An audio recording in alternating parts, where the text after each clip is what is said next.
Hello and welcome again to Signs and Wonders. I want to point out that today I'm wearing blue. I'm wearing a blue pashmina, a blue t-shirt, a blue necklace, earrings and bracelet. All a matching set actually, which was beautifully given to me by my lovely mother Christine. So I was remembering her. She passed away a couple of years back.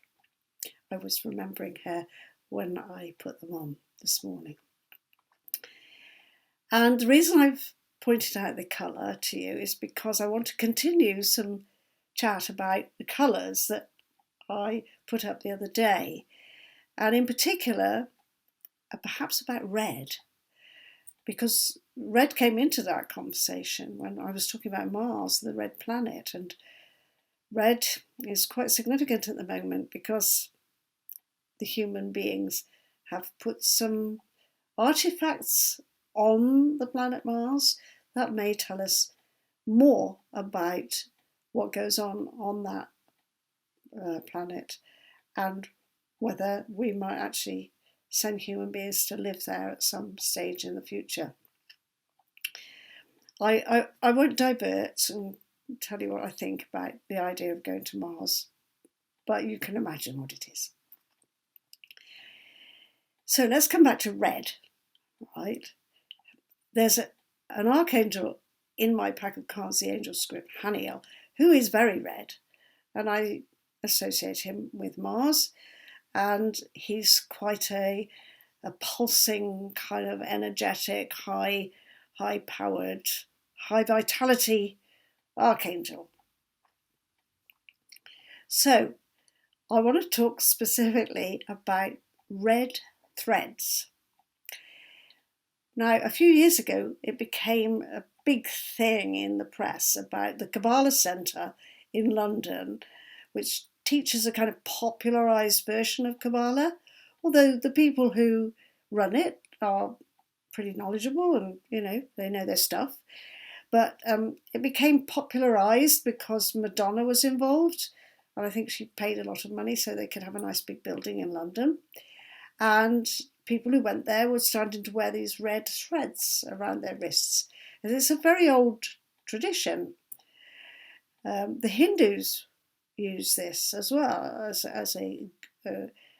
it's for good luck, if you like, but it's also to strengthen your faith. And it's to encourage spiritual vitality. Yes, Hindus and Buddhists and Jewish mystics or kabbalists go in for the red thread. And you'll notice I haven't got one, although I do consider myself a Jewish mystic of a kind. I'm not associated with any organisation like the London Kabbalah Centre or the Kabbalists associated with any of those modern organisations. So why red? Why red? Well, if it's associated with anger and rage and danger. But it's also associated, you see, with vitality and with the spirit, because fire is associated with spirit. And I want to take you back to something I was talking about a little while back, about the veil, the curtain that was hung in the ancient temple. Now, this was a remarkable piece of work, and it was woven from red, purple and blue wool and white linen. And some writers, very early writers, reckoned that those four colours represented what would be called in Greek astrology the four elements. So the fire was the red, the purple was the air, the blue was the water, but the white was actually the earth, that was the linen. And so what the veil or the curtain was there for was to represent the creation. And the high priest, who would always wear just plain white when he was inside the Holy of Holies, would come through the curtain made up of those 4 colours, and then he would put another vestment on top, and that would be coloured in the same way. So he would wear those colours as well when he was not in the special place. And that's a bit reminiscent of the various holy garments that priests wear in the Christian church. And, they may change the colours according to the time of the year as well. So here we have an old tradition where the colour red is associated with fire and probably connected with the spirit, because there's so many stories about divine interventions being associated with fire.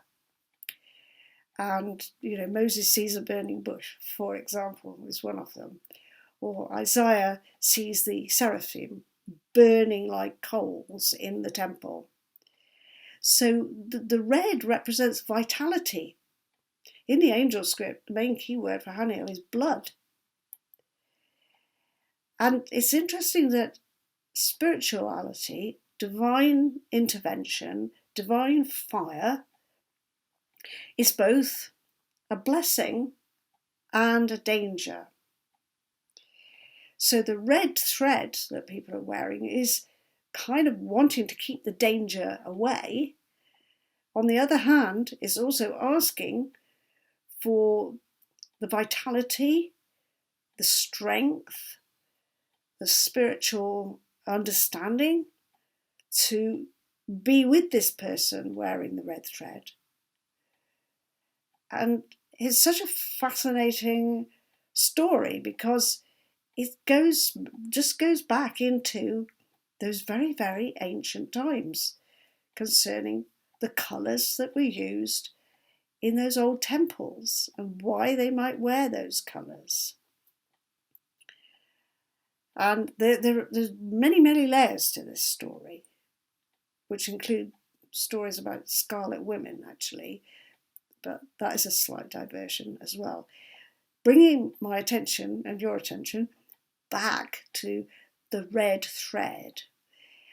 There is also a story, very beautiful story, that Mary, the mother of Jesus, was spinning thread when Gabriel visited her.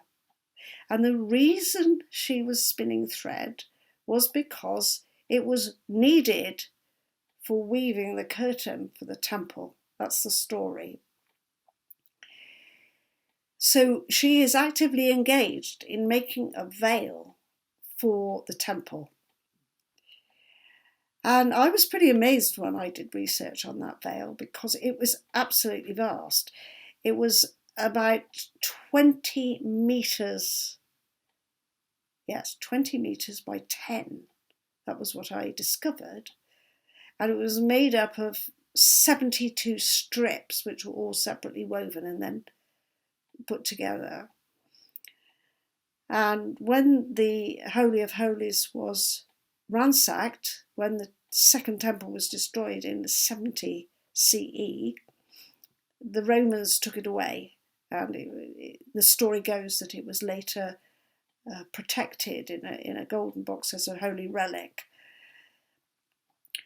But Mary's involvement with the veil is very interesting because when Jesus is crucified, it actually says that the veil was torn.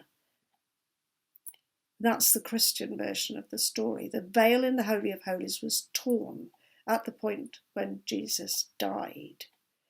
And the implication of that story, whether it's true or not, but it's a myth, you might say, but the implication there is that the high priest, who is like an angel in the Holy of Holies, has burst through into creation. And that, of course, is the myth of Jesus, that Jesus, by living in the world, has burst through and given humans a new possibility, a new way of thinking about the connection between the divine and the human.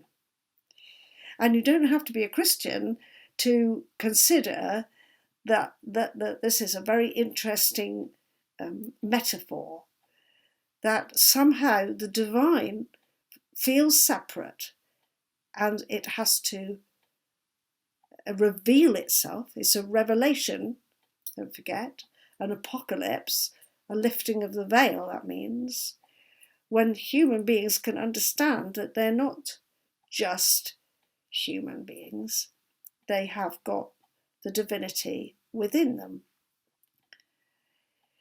So whether you want to adopt wearing a red thread or not is entirely up to you. But that's sort of some of the story of it.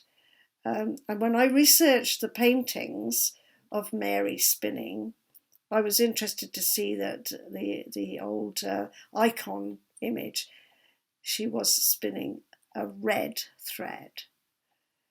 So there's more story about colour and about how it can represent different qualities. And so choose your colours, choose what you like to wear. You might want colours for one event, or you might want to be a little bit quieter and, not wear red on one occasion because you want to disappear into the crowd. We know how colour is really important in our perception of reality and how it represents spiritual qualities for us. Many blessings.